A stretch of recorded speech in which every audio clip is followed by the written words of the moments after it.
Hello, everyone. Professor Philip Travis here. This week, we're going to be looking at the United States' emergence as a world power. In particular, we're going to be focusing on the Philippine-American War.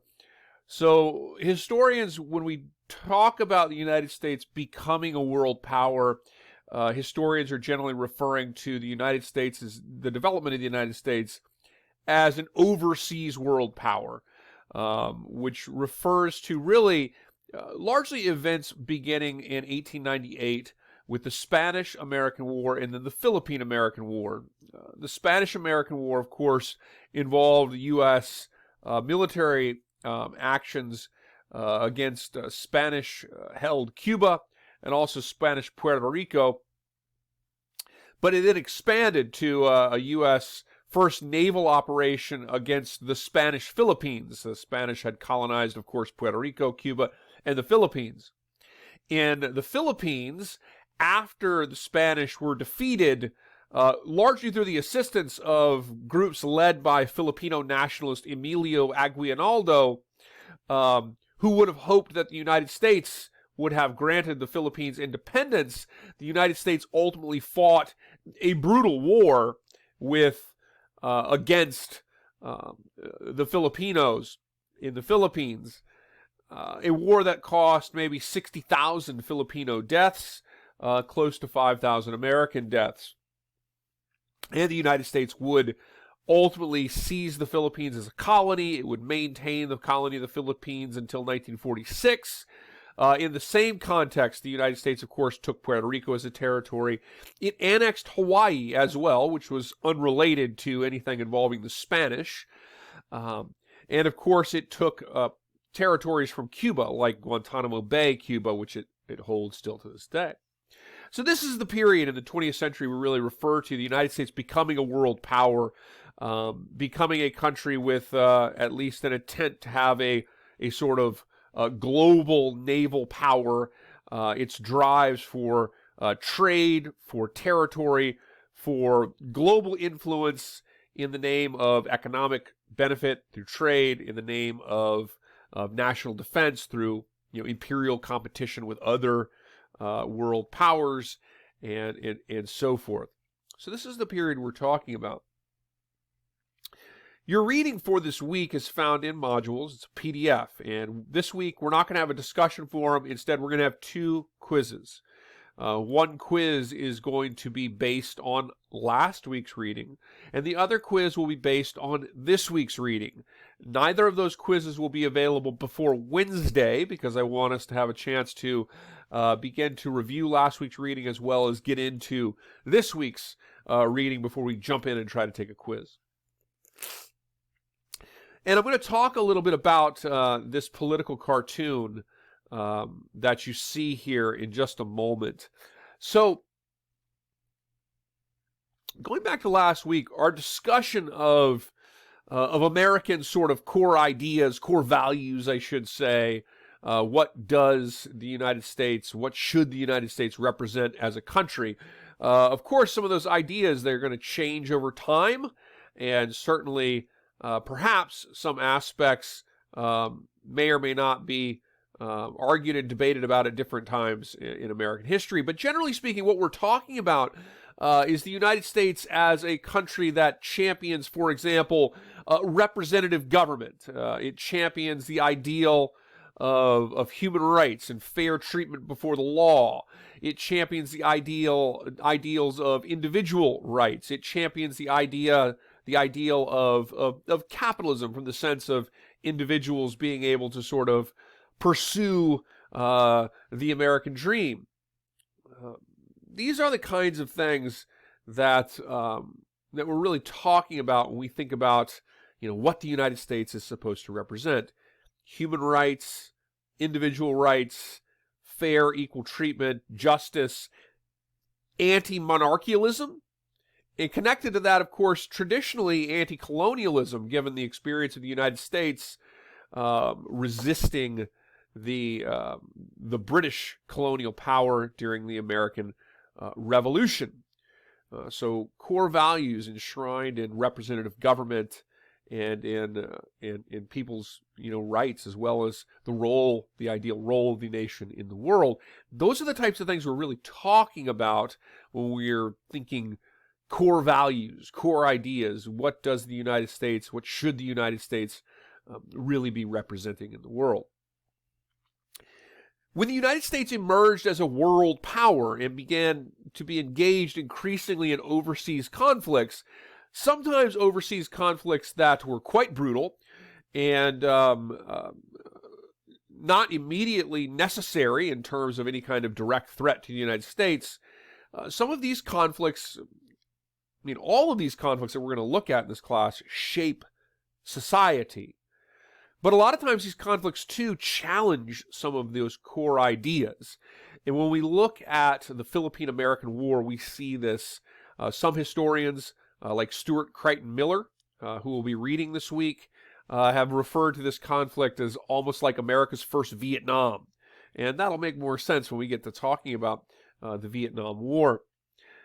But the Philippine-American War, like Vietnam, it really brought some real intense debates in American society over these core values. You see here, this is a political cartoon. And the political cartoon was in the New York Journal. And it came out in 1902. And it used words from a General Jacob Smith, who, when the guerrilla war, it was a guerrilla war fought between the United States and the Filipinos. So the Filipino fighters were not uniformed per se. They were fighting a sort of war of ambush, sabotage, a war without front lines. And to deal with this, the United States responded with actions that, were quite brutal and resulted in a great deal of civilian deaths. And so General Jacob Smith had been quoted as effectively saying, "Kill everyone over 10." And so you have this criticism in the New York Journal where above the American flag here is, rather than an eagle, a vulture. And of course you see American soldiers executing young Filipinos. And the caption, which you can't see, read something to the effect of, "Their only crime was to have been born over 10 years since the United States decided to conquer the Philippines effectively." The Philippine-American War brought to light actions of torture, known as the water cure, civilian killings, violence against civilians. It brought up racist perspectives on both sides of the United States' political discussion. And so it really not only shaped society, but it really challenged sort of American core ideas, providing or relating to really the principle of human rights and equality, and so forth. And so we're going to be reading about this and examining and thinking about this week. So, and this is just one example of a very critical sort of political cartoon during this period of time. There were others referencing, like the famous, or the infamous, I really should say, or the well-known Life magazine cover featuring American soldiers torturing a Filipino fighter. And by the way, during the war, it should be noted that the United States, it was sometimes questioned. It's like, well, the treatment of people, the Filipino fighters, was such that it did not seem to fall in accord with the accepted legal rules of war. For example, Emilio Aguinaldo, who was the Filipino nationalist fighter that was leading the war against the United States, he was ultimately captured. And the way he was captured was basically by having soldiers disguise themselves to then capture Emilio Aguinaldo. Well, that is considered to be a violation of accepted accords of war. And there was some criticism of this on the floors of the U.S. Congress. But ultimately, proponents and supporters of the U.S. War effectively argued that, well, the guerrillas themselves are not signatories on those conventions, and they are irregular fighters. They're not wearing uniforms. They're not conforming to the the standard of what a legal combatant is. And so because they're illegal combatants, those international laws, those international rules of war don't actually apply to them. And the United States doesn't have to uphold them. Which then raises another huge question about how, given the core ideas of the United States surrounding human rights, surrounding justice, surrounding fair treatment, does a technicality like that, it challenges American core ideas if you're calling a technicality as a way to sort of not recognize those types of things. Okay, so last thing, and I think you do want to hear this last thing. So the last thing is extra credit. Every week for watching these announcements, I do offer extra credit. And because I want you watching these announcements, and I want you watching these announcements early in the week so we kind of understand where we're going in the class. And so the way this is going to work is every announcement, I will mention an interesting fact of history that relates to what we're talking about. And in our class and modules, you're going to see a little extra credit discussion board, and all you have to do is go in there and post a summary of the factoid. And here is the factoid. The factoid is basically based on what I've already just said. And that is that the War of the Philippines was a particularly brutal conflict. And a conflict, it was a guerrilla war, and it was a conflict where the United States, fueled in part by racism towards the Filipino people, and also fueled by its attempt to combat this guerrilla war, that kind of blurred the lines between civilian and combatant. The United States engaged in a particularly brutal war. And one of the elements of that brutal war was effectively a standard practice of torture. And the torture was typically called the water cure. And the water cure, which you'll read about this week, the water cure was a form of torture that was particularly harsh and could result in not only harm, but even death in some cases. And the United States used torture called the water cure in its war in the Philippines. And it was criticized in Life magazine, on the cover of Life magazine, that criticized the United States and effectively brought to light the idea that the United States was effectively engaging in a behavior that was not unlike the behavior of its sort of colonial world powers, its European colonial world powers, that for so long the United States had suggested that it somehow set apart from. So that's the factoid.